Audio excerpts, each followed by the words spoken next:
This is episode 2 in a 3-part series. Please be sure to begin with episode 1 before listening to this episode. This series discusses crime scenes and murder. Listener discretion is advised.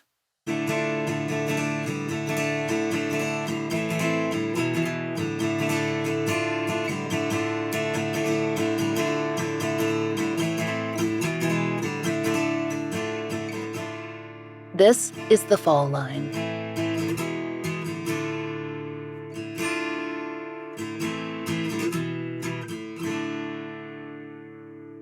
Last time, we told you about the life of Chairo Garibay Ferreyra, a 20-year-old originally from Mexico who'd moved to Northern California with her family when she was small. Her large and close extended family settled in Olivehurst in Marysville, near Yuba City, in the Sacramento Valley region. Chairo's younger brother, Junie, and her sister Marisol were born in California. They all had a chance to grow up around their extended maternal family, the Ferreyras. Chairo was someone with plans. She was a social, busy young adult who spent time working at a local video store to pay for her car, a Mercury Cougar, and save up for college, which she was supposed to be heading to soon. December of 2005 was a time full of promise. Chairo had plans to travel with the rest of her family to Mexico that Christmas. She'd see her biological father there for the first time in nearly 2 decades. This was something she was excited about, the chance to connect with him. But the time to take that trip wouldn't come. Instead, Chairo's family spent December searching for her because on December 11th, 2005, while the rest of her relatives were at church, Chairo disappeared from her parents' home. She was supposed to have joined them there, but she never arrived. When we spoke to one of Chairo's best friends, Ophelia, she explained why she thought that Chairo hadn't ridden in the car with the rest of the family to church. I was raised religious too, Catholic. But like I said, at that time, I wasn't able to go because I was already on my own in my job, and I have to pay my bills, my rent and all that. Her mom was in the choir, so she would take her and the kids and Chairo. But Chairo liked going with her mom. So that day, so it's kind of like, oh, well, we got to go sing Las Mañanitas, which is like happy birthday to the Virgin Mary. So you got to get up really early because they do the mass usually like at 6 in the morning for her birthday. So they have to be there obviously early to set up, to go sit and get everything ready for them to sing in the choir. She was going to go with them, obviously. She was going to take her own car. I think she was going to work after or something. That's why she wanted to take her own car. And obviously she never showed up. Chairo's brother Junie checked in with his mother Magdalena, and she verified Ophelia's memory. Chairo's original plan had been to go into work after church. When Chairo's mother Magdalena and stepfather Lionel returned after services, they found one of the family's cars missing. Not Chairo's, but the one her mother usually drove, the Toyota Camry. There were other things out of place, too. Though Chairo wasn't home, her purse and phone were in her room, and she never went anywhere without her phone. Her parents discovered that a rear window in the home was open, and the screen lay on the ground. They began to call their relatives, trying to discover if anyone had seen her. They would have called the police, but they didn't get the chance. Yuba County Sheriff's investigators arrived at their front door. The Camry had been found, driven into the nearby Bear River, but Chairo had not been found with the car. Chairo's friend Ophelia remembered when she first got word. That day that it all happened, I moved out. I lived on my own in the city in some apartments, but I had a job. I used to work at a gas station / deli, and up there on Highway 20. So my schedule was always going in at 4:30 to 1.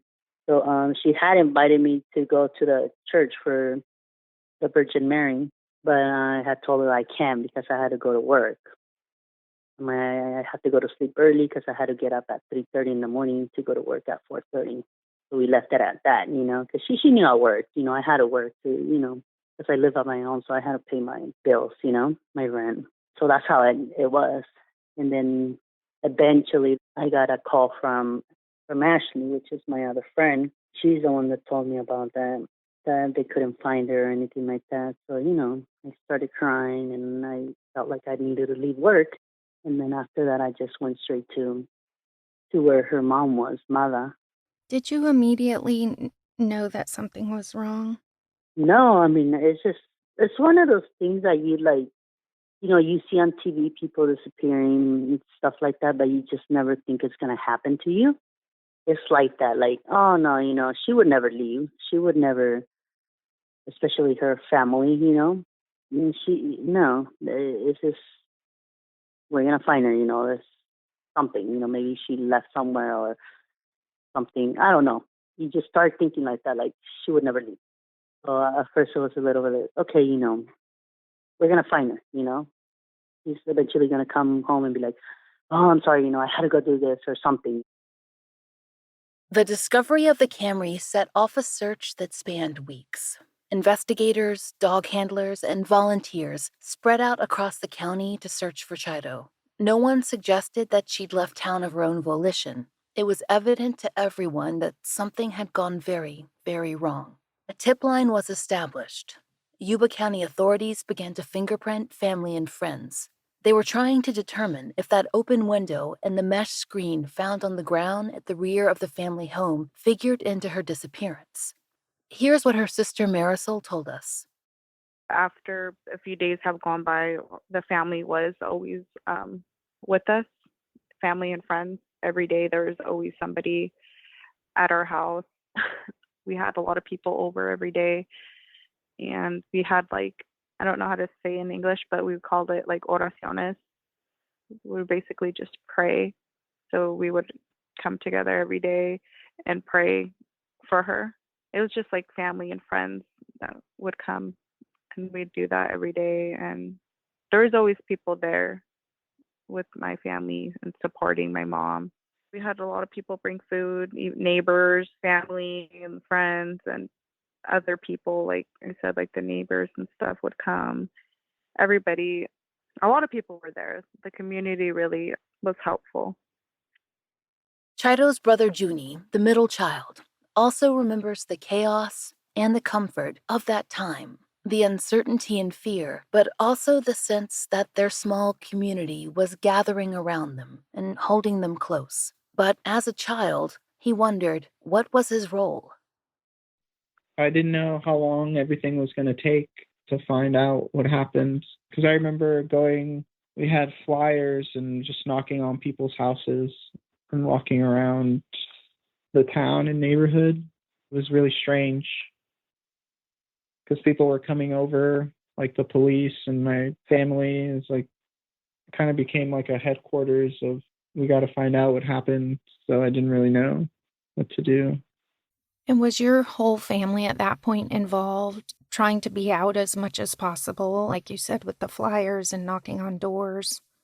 Yeah, we were just out. And then there's a lot of news people as well at that time.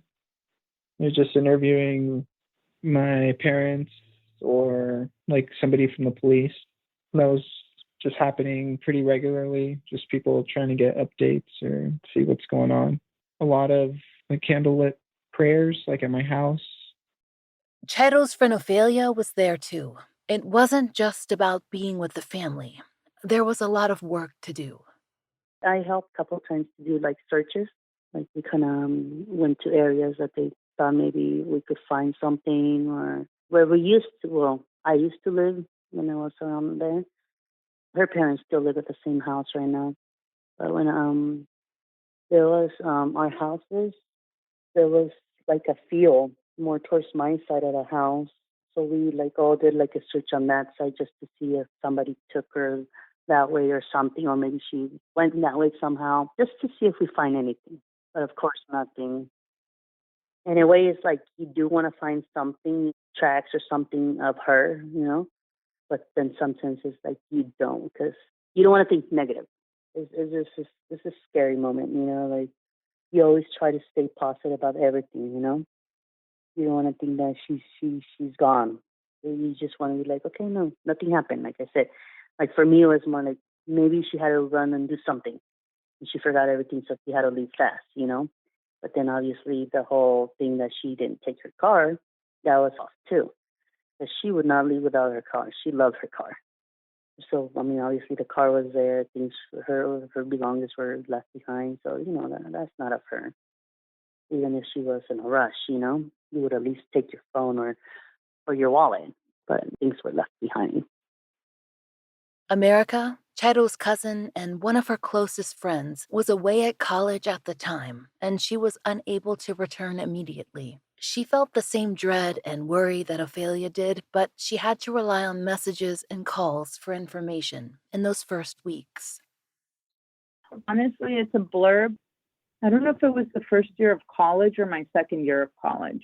It might have been the second year of college. And it was around December, so finals were around the corner. And by that time, when I went off to college, my communication with Chairo wasn't that frequent. It was more like a text here and there. It wasn't really a lot of phone calls or anything like that because I was not home. I was far away. And I was, busy with schoolwork or working or whatever. But I definitely, when I would come back home to visit, for example, I literally drove 4 hours from Monterey back home just to do Thanksgiving dinner, and then I left that night. That was a fun Thanksgiving because we were dancing, we were eating, I was outside, it was cold. I remember it was really cold. So that Thanksgiving was the last Thanksgiving that we had with her. And then I didn't come back, obviously, to visit and see any of my family, including her, because November. So then in December, so I went back normal. I was doing my own thing. I don't remember getting any text messages or phone calls from her or anything to make me think that something was wrong or anything like that. I just remember my mom calling me when I was on my way to class or something. And she was just saying, "Hey, we can't find your cousin." And I was like, "What do you mean?" And she was like, "She's disappeared," or so then she started giving me the details that she was aware of. Basically, she told me we can't find her and people are looking for her. When she told me that, I did feel like my heart kind of dropped, like how people describe it, because I did feel like an inkling oh, this is not good. This is not good. I didn't think, oh, she probably went with her boyfriend. I didn't think any of that. I was just like, oh, that's bad. That was my first reaction. And I remember I didn't go to my classes. I do remember that vividly, that I didn't go to my classes. And I was just really distraught about it, about her not being where she needed to be. I think I looked up missing people or something. I don't know. But then there is that, 48 hours? If you don't find someone within a certain amount of hours, it's very likely that they're dead. And me reading that, I was like, oh, so she's dead. And so that was pretty traumatic. On December 29th, just after Christmas 2005, KXTV News 10 announced that a reward was to be offered in Chairo's case. Specifically, quote, the Son Carrington Foundation offered $5,000 for information about Chairo Garibay. Based on our research, this foundation provided rewards for about a decade in missing persons cases until roughly 2009. Per the Modesto Bee, rewards always had an expiration date, and the foundation was established to provide local families with resources to bring forward tips in cases. It was established after the disappearance and murder of the founders, Francis and Carol Carrington's daughter and granddaughter, Carol and Julie Sund. But the 2008 recession hit the foundation hard, and they were no longer able to continue their support. The Carrington family had personally paid out more than half of the reward funds offered. But in Chairo's case, in 2005, the reward stood, and it was an important tool in an attempt to gather information. And that's because, though the Yuba County Sheriff's Office had begun interviews of what would eventually be over 200, there was very little information coming in. How could someone disappear in broad daylight? How could a car be driven into a river without anyone seeing?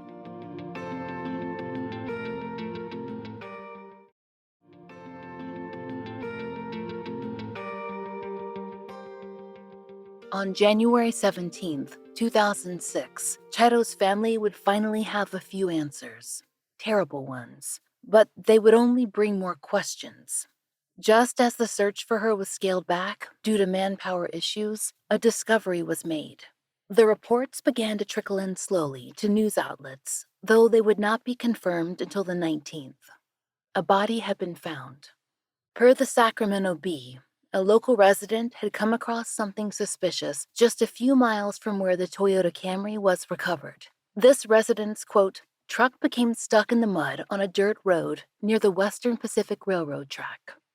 While stuck, the resident spotted what appeared to be human remains. They had been, quote, wrapped in plastic. According to investigators interviewed by the Sacramento Bee, law enforcement believed that this decedent had at one time been submerged in water. Concrete blocks had been used to weigh down the plastic. But recent rain had affected water levels in the area and brought the body to a ditch where it was visible from the surface. But, detectives told the paper, that time spent underwater meant that the decedent had been, quote, preserved remarkably well. Per the Sacramento Bee, the area was immediately marked off and treated as the crime scene that it was. But because night was close to falling, the investigators waited until the next day to begin their investigation. They, quote, didn't want to disrupt anything or destroy any evidence at the scene. Instead, they placed guards overnight so work could begin in the morning. News began to travel through the small town. The most well-known and obvious missing person in the area was Chairo, and it wasn't long until law enforcement arrived at her family's home. Every person we interviewed for this series talked to us about their memories of that day. America, Chairo's cousin, recalled hearing first that human remains had been found. I do remember my mom calling me and saying they found somebody and they think it's Chairo. And I think now that we're talking and speaking on this, I do remember getting that phone call and then me leaving Monterey and coming back home and meeting my mom.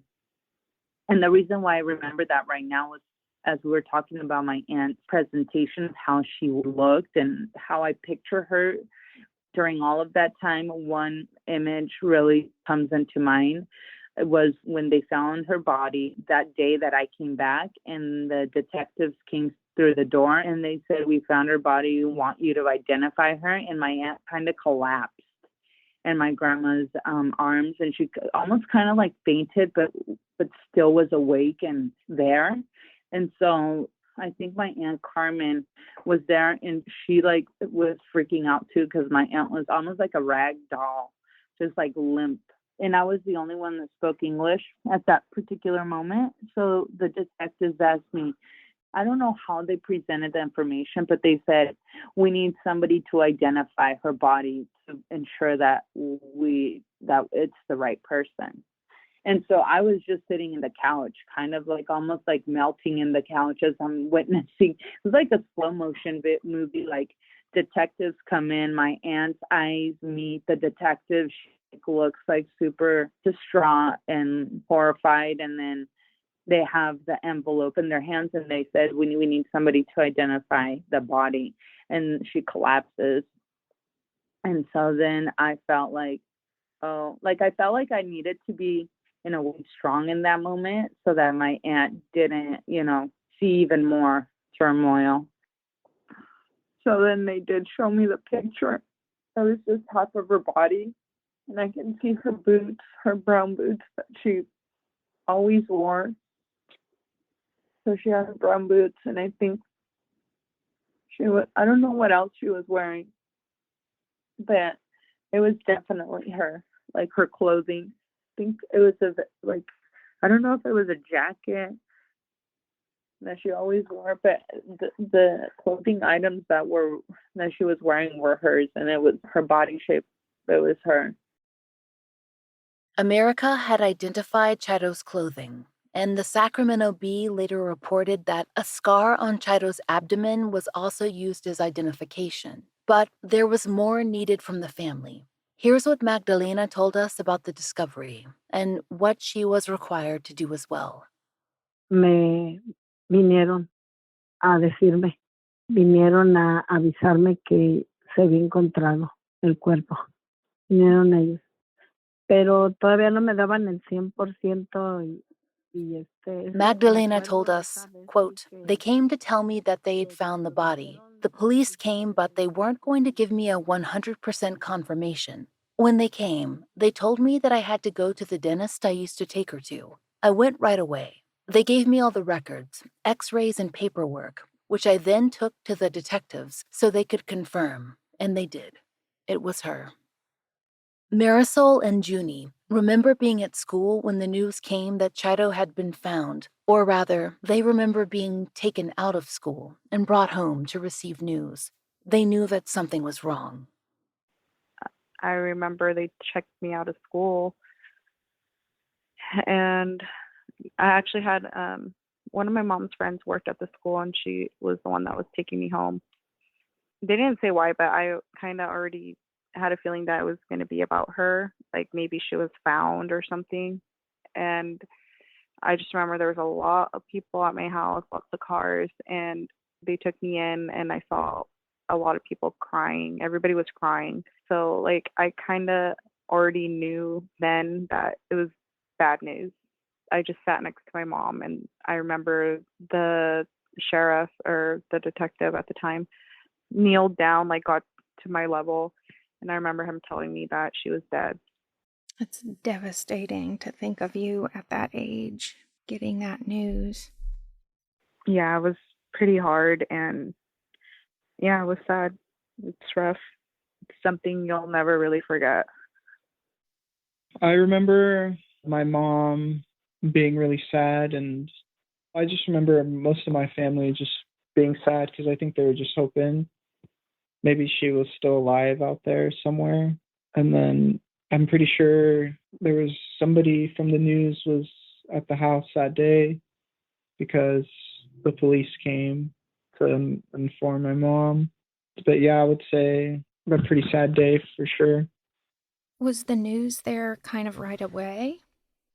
I remember a couple news stations from Sacramento, and like the two regular and then the one that's in Spanish. I think Univision or one of them. But I just remember some news station being at my house pretty regularly, daily or every other day for quite a while, to be honest. Hansel, Junie's cousin and closest friend, told us hearing the news was like sinking into a kind of shock. I feel like it was very surreal to me because I didn't really understand what was going on at all. Because we were going to the vigils and stuff like basically daily at that point at my tia Mada's house. So we were going to the vigils, and the news was there every day. Well, specifically like the Latino news station was there like basically every day, and they were helping us and stuff. I didn't really have a full grasp of the situation until we got like the bad news that they had found her body. And then I just remember like the only thing I remember about that was going to school, walking to class in the gym because I had PE in the morning. And I guess for the relationship with this teacher, I was also an avid at the time. So this person was my PE teacher, and they were also my avid teacher, which was advancement via individual determination for like program to like help kids succeed that were from non-traditional backgrounds, I guess. So this was a teacher that I had for PE, but also for this other class where they were like deeply invested in helping like kids from underserved communities succeed. So they were very helpful in any sort of like progress I'd made at that point. And I had that news in the back of my head. And then I got to class and I went to go sit down on my grid for starting off like the morning stretches or whatever. And then I just remember like it just hit me like at the bottom of my stomach. And then I just started sobbing. And then she came over and just helped me. And yeah, that's like all I really remember from hearing the news. Like, I don't remember where I was when I first heard it or anything like that. I just remember like it didn't really make any sense until I got to class. And then I saw that teacher, and then I don't know, like I didn't know what to do. It was hard on the younger kids at school, too. Even though the community was supportive, other students couldn't understand what it was like for Chairo's brother and sister and cousins, a missing sister, and now a murder. It felt like eyes were on them as they all tried to deal with their grief. I would say when I got back to school, it was pretty accommodating, I would say at first. And then maybe after a little while, it was just kind of not something I feel like people really asked me or talked about. Oh, I do remember somebody, a friend, but I think it's just because we were young, he pretty much criticized me for not. He didn't see me cry or appear sad, so he thought I didn't care about my sister. But he didn't know that earlier that day in my first period PE, when we were jogging around the track, I started crying because I was thinking about my sister. So I remember that because he had seen my cousin cry. And so I was just at lunch being normal. So I remember that. That was really strange. I was like, I am sad just because I'm not crying right now or I appear sad. So imagine if he thought that, maybe other people could think it as well. I don't know. Ophelia, one of Chairo's best friends, talked to us about her reaction to the news of the discovery of Chairo's body. You don't want to get those news like that, you know? For me, it was always like, no, she's going to come back. You know, maybe she just went somewhere. I don't know. You just try to make up stories in your head, I guess. Like, maybe she's this, maybe she did that, maybe she went this way, you know? Eventually she'll call us, eventually this or something, you know? You always try to think like, she's going to be back, you know? And everything's going to be fine. You know, she's going to tell us what happened and that's it, you know? And obviously that's one of the worst things to hear, you know, especially, like I said, is something that you see in the news and stuff like that. You just never think it's really going to happen to you or someone close to you, you know? And her, she was another sister to me.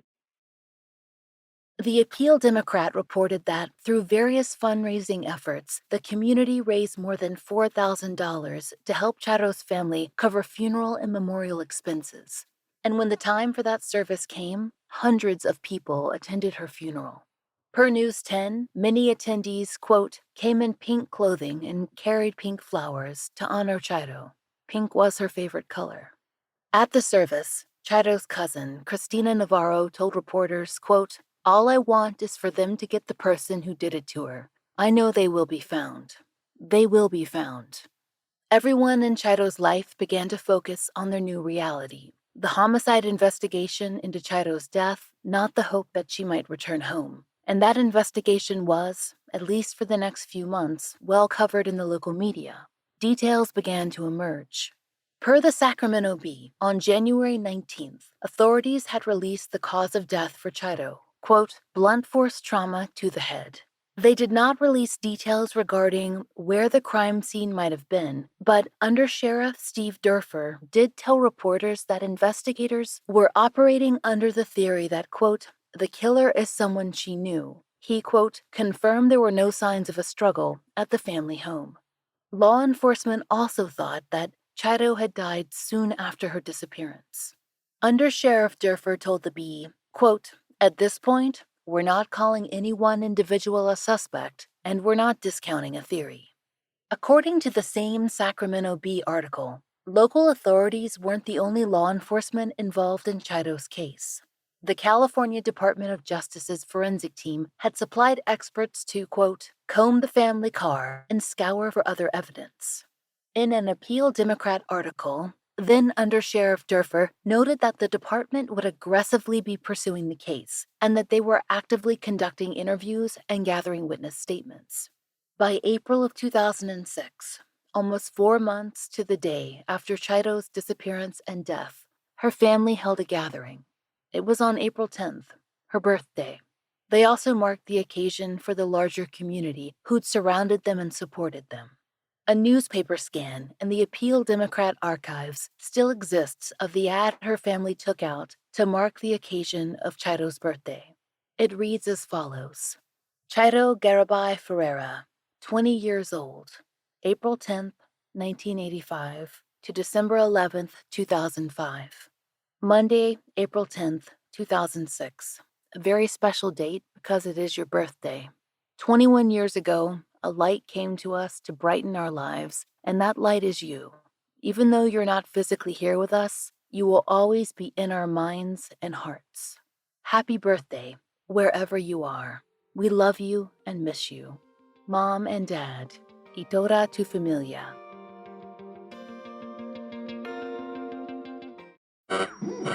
We interrupt this program to bring you an important Wayfair message. Wayfair's got style tips for every home. This is Styles McKenzie helping you make those rooms sing. Today's style tip: when it comes to making a statement, treat bold patterns like neutrals. Go wild, like an untamed animal print area rug under a rustic farmhouse table from Wayfair.com. Arr, fierce. This has been your Wayfair style tip to keep those interiors superior. Wayfair, every style, every home. By the 1-year anniversary of Chairo's death, no suspects had been announced in her case. As her family planned a memorial mass at St. Joseph's Catholic Church, a few friends had expressed frustration at the lack of arrests or movement to the local papers.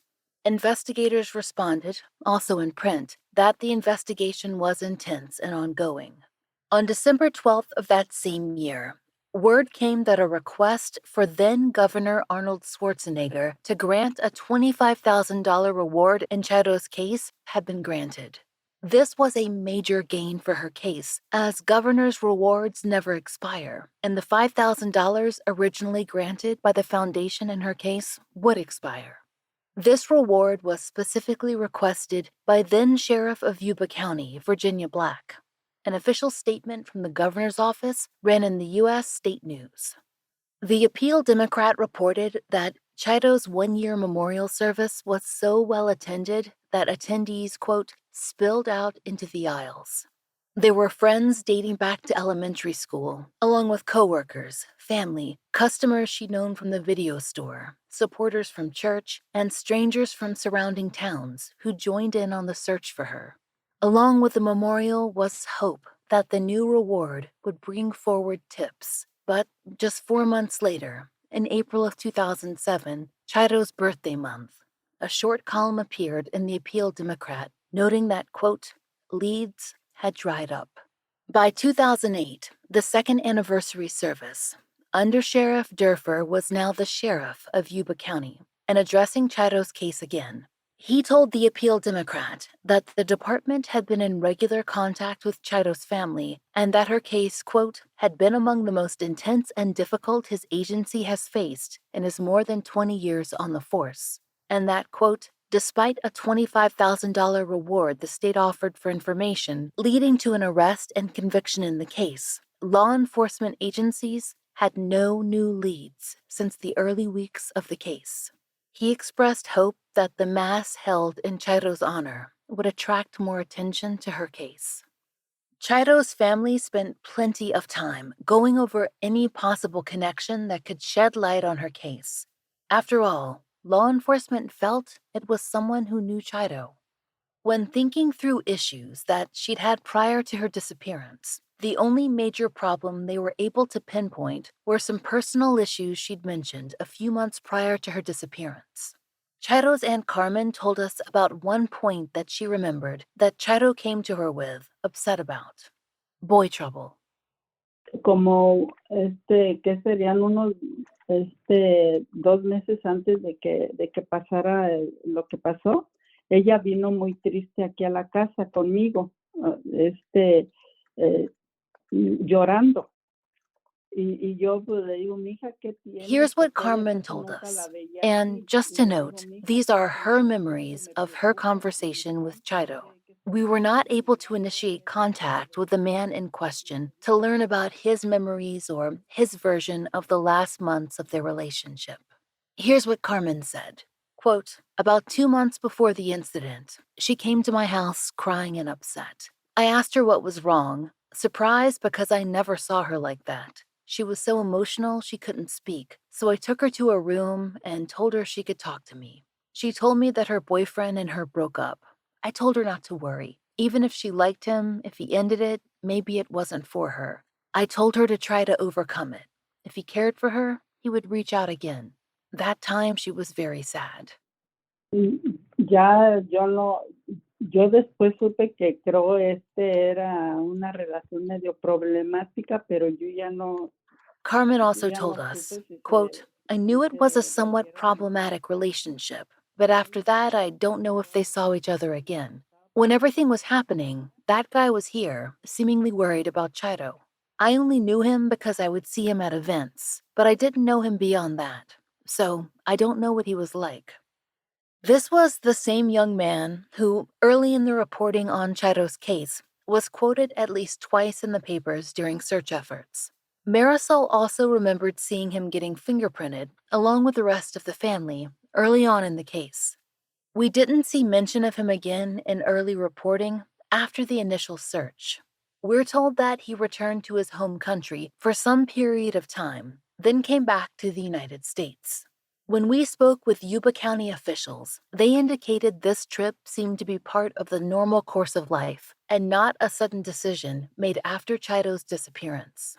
In 2011 media reporting, Chairo's boyfriend, or possibly ex-boyfriend, if what she told Carmen is accurate, was described by law enforcement as, quote, a person of interest in the case, who could not be further questioned because he was out of the country at that time. But, according to our conversation with Yuba County Sheriff's Office, he has since returned to the United States.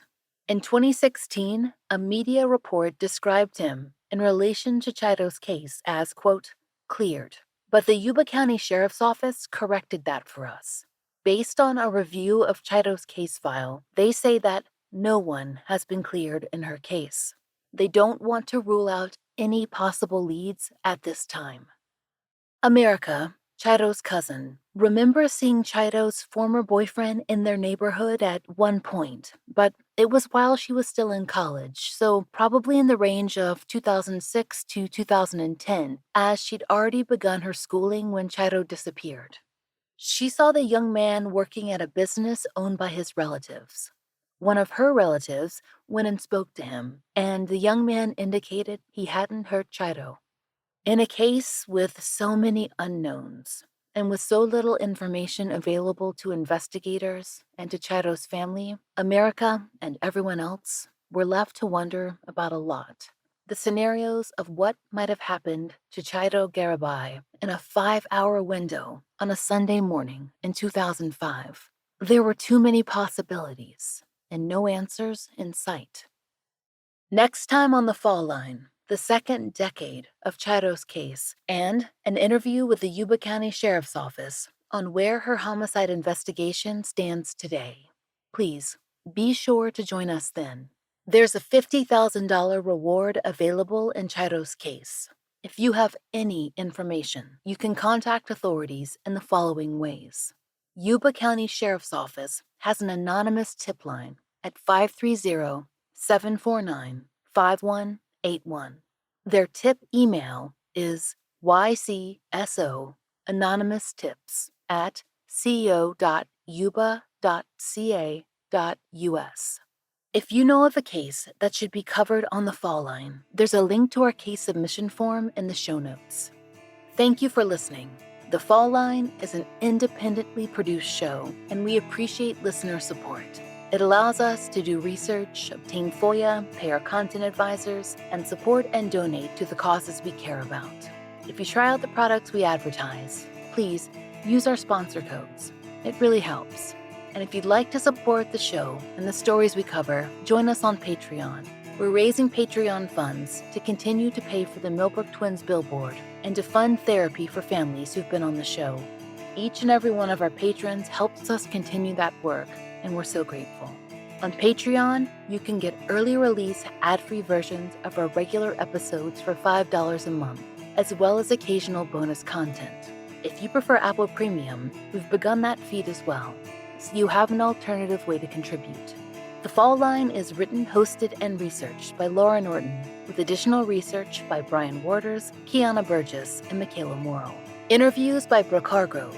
Produced, engineered, and scored by Maura Curry. Translation and Spanish interviews conducted by Guadalupe Lopez. Content advisement by Brandy C. Williams, Liv Fallon, and Vic Kennedy. And, as always, our most special thanks to Angie Dodd, Liz Lipka, and Sarah Turney. Our monthly donation is currently going to Season of Justice to support their family grant initiatives. So far, 3 families who've appeared on the Fall Line have billboards fully funded by Season of Justice family grants. Many more families tell us they have applications in, and we hope to update you on their progress soon.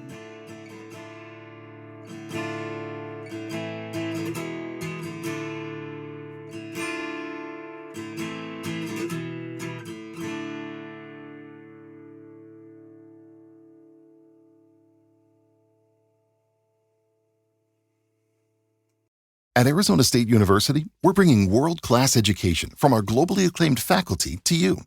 Earn your degree from the nation's most innovative university. Online. That's a degree better. Learn more at asuonline.asu.edu.